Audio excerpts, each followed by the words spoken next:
Hello everyone, welcome to Hilton Head Health's Healthy Kitchen. I'm Chef Thomas. We're going to do a little cooking demonstration today. We're going to feature a nice little lunch that's very easy to put together. It's nutritious, it's delicious, and it's easy, which is what we're all about here in the Healthy Kitchen. We're going to do some rosemary garlic grilled shrimp skewers, and we're going to serve that with a nice ancient grain salad. So it's a nice complete meal. So we're going to get started. We're going to marinate our shrimp first. And we're going to marinate it very simply in a little olive oil, garlic, and rosemary. So let's get our garlic minced, and we'll start by cutting off the little top ends that are connect to the stem. And then we'll give them a little smash with the knife, which is always fun. And we'll just mince away. It doesn't have to be a super fine mince, but the more you mince it, the more cells you're going to expose and cut open and get more of that garlic flavor. Okay, we got our garlic nice and minced. Let's get our rosemary ready. Nice fresh rosemary. We're just going to hold it at the top of the stalk and pull these leaves off. We don't want to chop up that wooden stem part. That really doesn't have any flavor.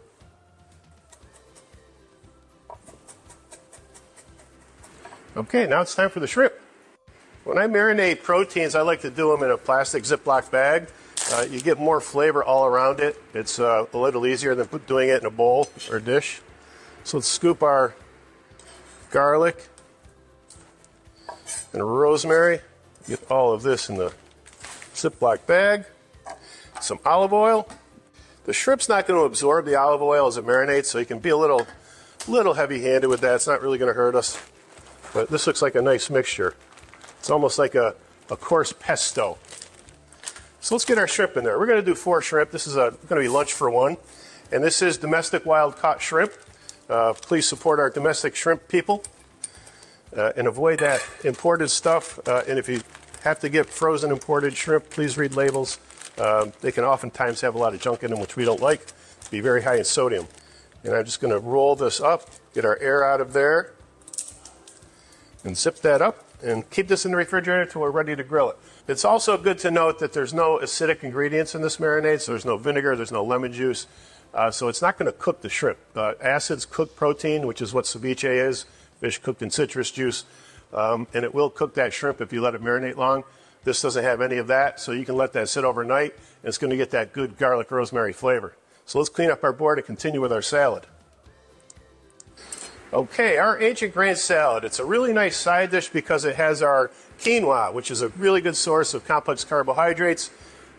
We call it a whole grain. It's technically not a grain. Grains are edible seeds from the grass family, and quinoa is indeed an edible seed, but it's not the grass family, so it's technically not a grain, but it looks like a grain. It acts like a grain, so we call it a grain. And it's also going to have a lot of nice vegetables in it. And we're going to cook everything on the grill today, which is kind of neat. You can do your whole lunch on the grill. So let's start with corn. We're going to grill corn, and we'll take this off the cob, and we're just going to throw this on the grill. Not going to put any oil or anything on it, just nice, simple grilling. Let's get our asparagus ready while that cooks. And you want to see that nice green ring on the outside and a nice white on the inside. That tells you that's not lignin, so these all look good. So we're almost ready to go with the rest of our ingredients. So let's take another look at our corn. It looks beautiful. It's nice and charred all around, so we can take that off and put our asparagus on. Asparagus cooks a lot quicker than the corn, so we're just going to throw this on. Again, no oil.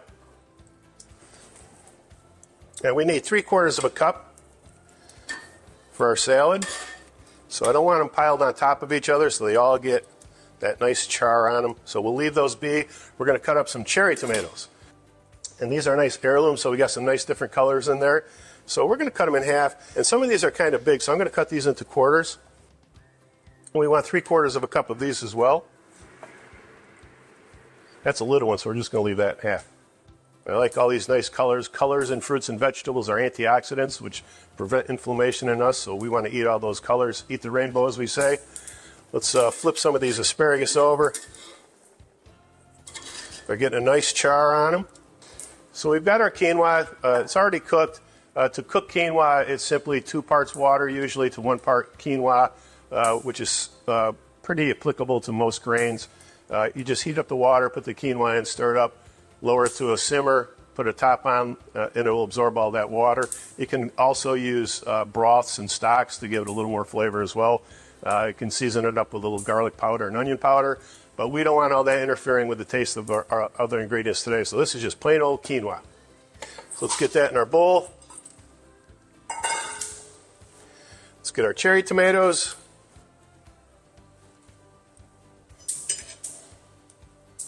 Let's cut our corn off the cob. So I'm going to put a little cup upside down in my bowl, and I like a soft plastic cup so it doesn't hurt my knife. I'm going to set the corn right on top of that and just cut right down, and we're going to catch all those kernels in the bowl.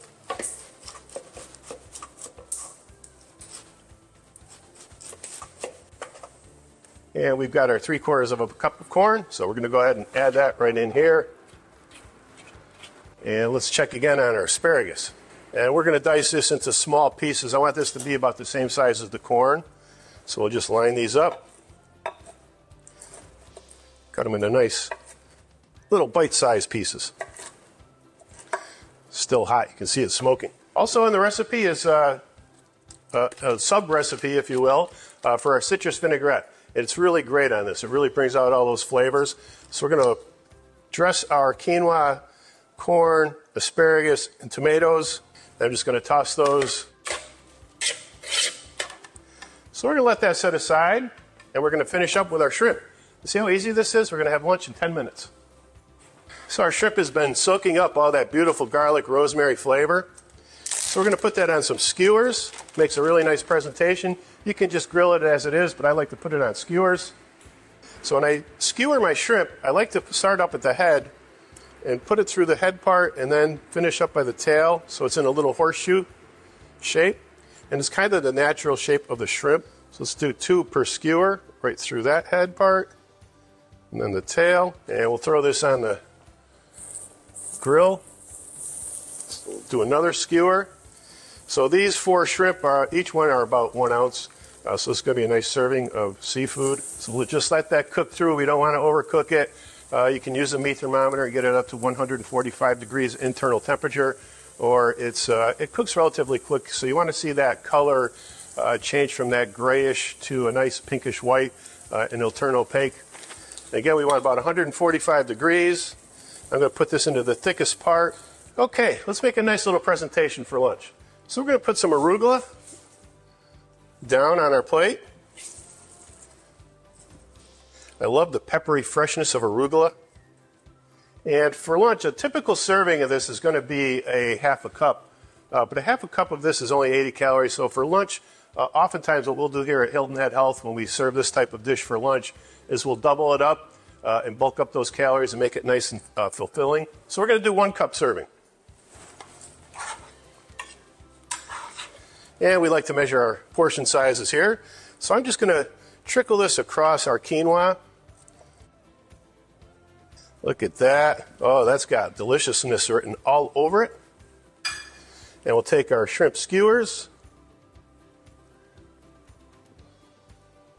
And there we have it. Beautiful, easy, delicious lunch. You can't beat it. So I'm Chef Thomas, and I really hope you all make this. Any questions or comments, just send them on down below. We'll be happy to get some answers for you.